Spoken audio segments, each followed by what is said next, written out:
Hello friends, स्वागत आहे तुमचं आमच्या यूट्यूब चॅनलवरती। तर आजच्या रेसिपीमध्ये आपण बघणार आहे मटण सुक्कं कसं बनवायचं। जर तुम्ही ह्या पद्धतीने मटण सुक्कं बनवाल तर खायला अतिशय टेस्टी असं मटण सुक्कं आज बनणार आहे। तर चला तर मग आपण रेसिपीला सुरुवात करूयात। पहिल्यांदा काय करायचं आहे तर मटण छान स्वच्छ पाण्याने धुवून घ्यायचं आहे। आता मटण धुवून झालं की त्यामध्ये टोमॅटो, मीठ व हळद घालायची आहे।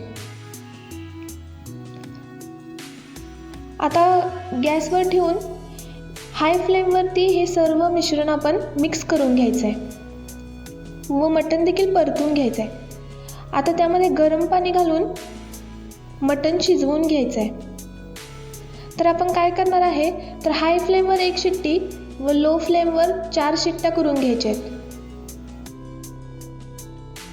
आता आपण बघू शकताय की मटण छानपैकी शिजलेलं आहे। जर एखाद्या वेळेस मटण कच्चं राहिलं तर आपण अजून 2 शिट्ट्या करू शकता। इथं मटण छान शिजलेलं आहे।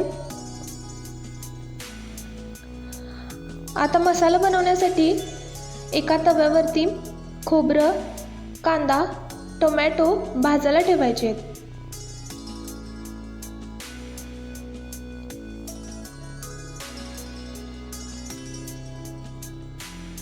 हे भाजून झालं की त्यामध्ये आपण काही मसाले घालायचे आहेत। तर आता आपण घातलेले 2 चमचे धने, आता 2 चमचे तीळ घालायचे आहेत, सोबतच 1 चमचा जिरा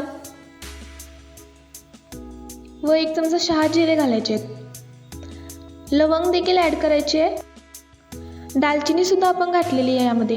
आता हा भाजलेला मसाला एका प्लेटमध्ये काढून घेऊन आपण ॲड केलेले कोथिंबीर, लसणाच्या काही पाकळ्या व अद्रक। आता हा सर्व मसाला एका मिक्सरच्या भांड्यामध्ये घेऊन ह्याचे छान वाटण तयार करायचं आहे।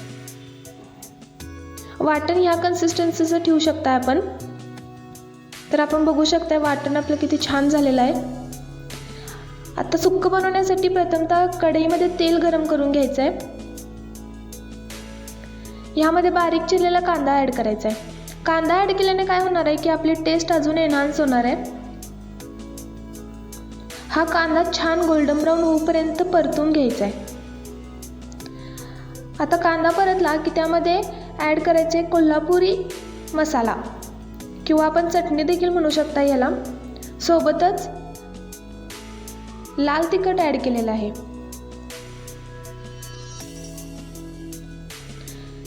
चटणीचं आणि लाल तिखटीचं प्रमाण आपण आपल्या चवीनुसार, आपल्या आवडीनुसार आपण ॲड करू शकतो। आता त्यामध्ये काय करायचं तर आपण जे वाटण बनवलं होतं ते ॲड करून घ्यायचं आहे। वाटण टाकून हा सर्व मसाला चटणीसोबत अतिशय छान पद्धतीने मिक्स करून घ्यायचा आहे।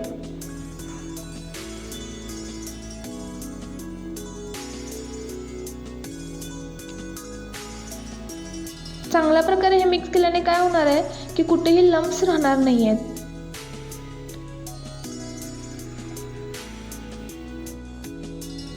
आता या मसाल्याला तेल सुटलं की आपण जे मटण शिजवून घेतलं होतं ते या मसाल्यामध्ये ॲड करायचं आहे। तर आपण हे मसाल्यामध्ये मटण ॲड केलेलं आहे।